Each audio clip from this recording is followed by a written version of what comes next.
This bridge for me will be forever the wobbly bridge. It's the Millennium Bridge, isn't it? But it is the wobbly Millennium Bridge. And this view along the Thames will always be one of my favourites, looking east. I think you've got the Shard there, spoiling the skyline. Spoiling it? I bet some of you love it, actually. Who knows? That's a very subjective thing, isn't it? Tower Bridge down there. And the view west isn't great, is it? Let's be honest. If it looks like I'm been caught in a snowstorm, it's because I put my hat in my pocket with a shredded tissue. You can see shooting a piece of camera here with the tide of people making their way over to Tate Modern is difficult, but that's where I'm going. I'm going over to Tate Modern, but I'm not going in there. I'm just meeting my sister there, and we're going to look at the Christmas lights, which is something that people have requested that I make a pre-Christmas video looking at the lights, the wonderful Christmas lights. My sister's up for the day, so we're going to have a look at the Christmas lights. Why don't you come with us? Be quite a casual video, like a vlog, I suppose, in a way, but I won't be doing so much of this.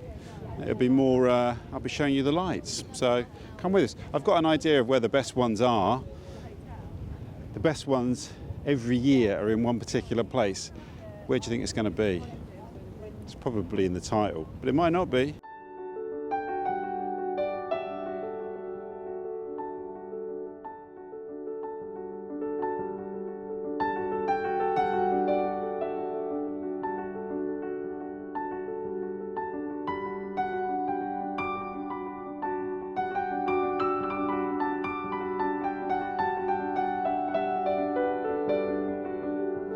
We're just going to turn off the embankment into John Carpenter Street here, and then we're going to turn looking for, I think, is the most Christmassy place in London, which is where we're going to start, I guess. So here's a building I've often overlooked here. It's called Sion Hall, which I think is actually pronounced Zion Hall. Formerly Sion College Theological Library, founded in 1630. Is that mentioned in any of the Dan Brown tours around this area? So we've arrived at the Inns of Court, and the Christmas lights here, which are in my Fleet Street video, I think are the finest in London. So just up here at Middle Temple Hall is where I think is the most Christmassy place. This is in the Fleet Street video from 3 years ago, I think. Look at this. This has got that Dickensian Christmas feel to it, hasn't it? Although the history of this place is much older than that. So this is the magic of Middle Temple Hall. Construction began in 1562. It was completed in the 1570s, and Elizabeth I visited here. I put the date on the screen. I think it's in the 1570s. And it's where the first recorded performance of Shakespeare's Twelfth Night took place as well. It's a magical place. Some of the construction inside is said to include timbers from the Golden Hind. It's one of the finest Elizabethan buildings in London.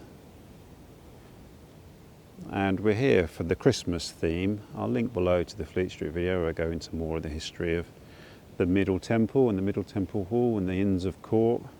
But I think this, for me, is the most Christmassy place in London. And look, there's no one here. It's about 4 o'clock, not a soul around.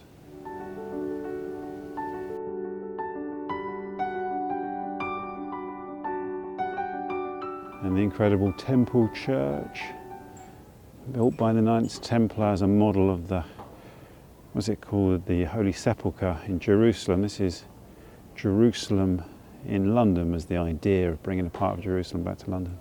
See the rounded, well, you won't really see it, but the rounded part of the chapel there.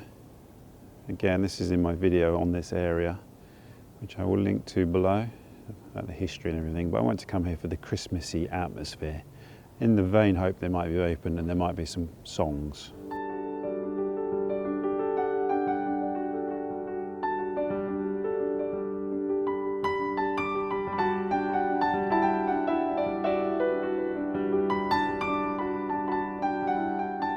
And the Somerset House Ice Skating Rink It's really seasonal, isn't it? Look at that, isn't it impressive?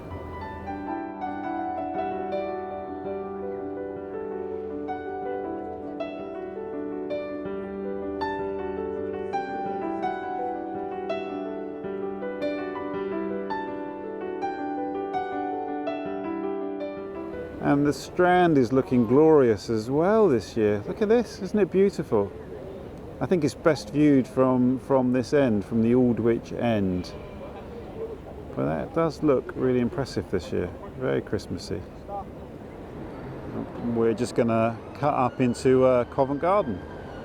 Go to Covent Garden Piazza and then Seven Dials. And then from there we're going to head towards Bond Street, which is always the best, I think. The pubs look so inviting on an evening like this. But me and Kathy have to try and resist, otherwise she'll never get her train back to the Kent coast. But the Wellington was a fine pub.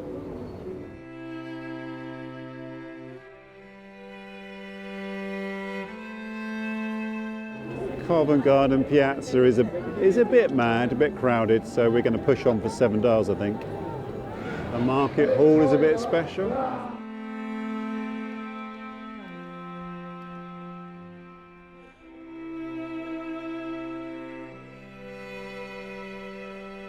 This is the other side of the piazza.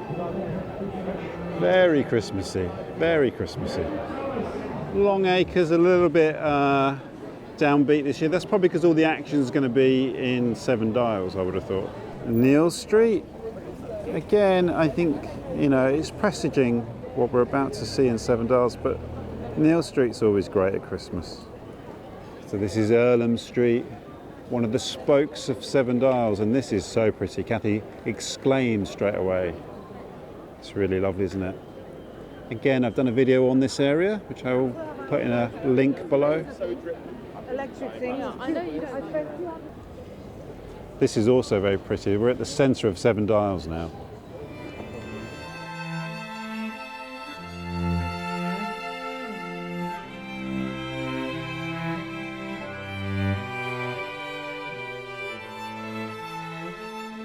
This is Monmouth Street.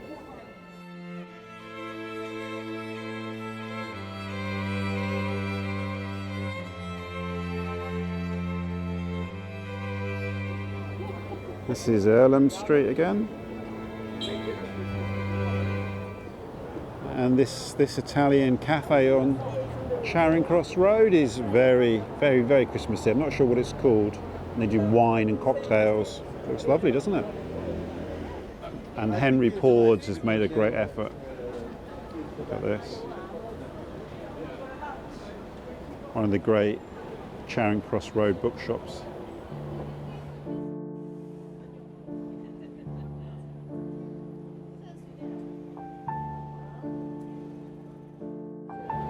But these lights here at the Hippodrome, which I think are always there really, but even so, in this context, they look great. I do love Cecil Court, and I often find myself here in winter or at Christmas. Not enormously Christmassy, but still lovely though, still Cecil Court. This is, what street is it? This is Irving Street. It's the south side of Leicester Square. It's quite nice. Not as nice as Seven Dials, but it's quite nice. Actually, the centre of Leicester Square is lovely. Looks like there's like a little Christmas thing there. So I'm not going to venture into it because it looks rammed. Just going across Haymarket now. I think this is intended to be like a neon Christmas tree, isn't it? In real life, it's actually quite beautiful. I don't know if it comes out on the camera so well. This is St James's Market. Regent Street St James's is delightful once again. It's the same as last year basically, but it is so beautiful. Why would you change it, right? If it ain't broke, don't fix it. Isn't that gorgeous? And you'll have noticed so far there's no Trafalgar Square and the disappointing Christmas tree, because I think London's had a lot of stick recently for having a rubbish Christmas tree. But you can see there's loads of amazing Christmas trees all over central London. So let's forget about that one in Trafalgar Square and focus on the really good ones. Jermyn Street is looking lovely, tasteful, as you would expect, like a Jermyn Street shirt. Piccadilly Circus, being Piccadilly Circus really. And Piccadilly, and we're going to turn off Piccadilly into Bond Street, which is usually has the most impressive lights, I think. Lovely tree here at St James's Church, Piccadilly. That's lovely. This church features in at least 2 videos that I can think of. I'm going to include a shot of Hatchards there because they've given me some of my finest memories of 2024. I did 2 events there this year and they were both really wonderful. Lovely people at Hatchards. But look at Fortnum and Mason. I think Fortnum and Mason win Christmas, don't they? That is absolutely stunning.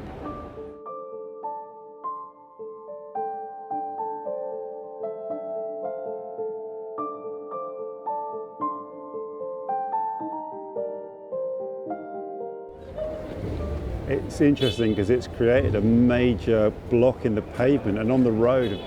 Hundreds of people stopping to take photographs of it. It's kind of incredible to see.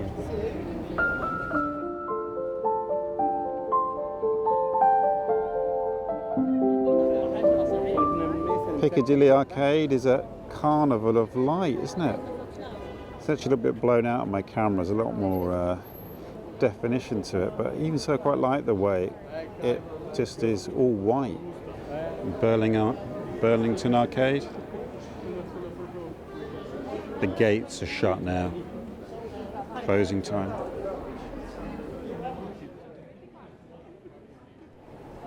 Old Bond Street. It's obviously going to be very brand centric here. I think the perfume bottle is from a very well known perfume manufacturer. I want to say Chanel, but it might not be. Tiffany, again, very, well, you decide. I'm not sure what that is. It's very something. I'm sure that some of you will think that's great. So Cartier normally and is normally the most spectacular. They have been beaten this year, I think, by Fortnum and Mason. But it is still quite spectacular. So me and Kathy are revising our opinion of Cartier, and it is impressive. The more you look at it, that thing in the centre there, a lot has gone into that.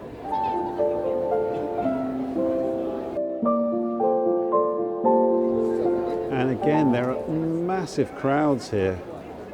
Massive crowds. Mostly stood outside Ralph Lauren, but I think more people are shopping in Ralph Lauren than they are in Cartier for probably obvious reasons. But I love the way that there are seats outside Ralph Lauren so people can sit down and enjoy the lights with a coffee, a takeaway coffee from somewhere else. It's a real spectacle. New Bond Street. New Bond Street is a little bit more impressive. This shop here, Dior have made an effort. I don't think my camera's going to do it justice. It is impressive, you have to take my word for it. Chanel have gone for a very simple bow. I like the way I'm reviewing these now. And here we have this, I think that's a Chanel thing marking the junction of New Bond Street and Conduit Street, of course. And we have the Tyburn flowing through here at some point. Mason's Arms looks very, very seasonal, and we won't actually resist it. We will go in there. We'll go in there for a pint. It has to be done. Has to be done.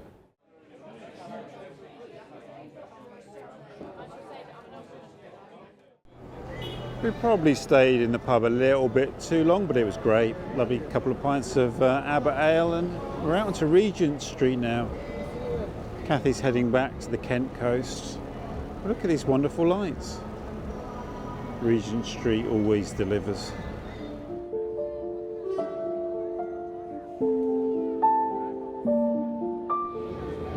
And you know what? Oxford Street looks beautiful. In previous years, I think people have found it a little bit of a disappointment at Christmas time with the Christmas lights, but this year, simple, but that is really quite effective and beautiful. Well done, Oxford Street.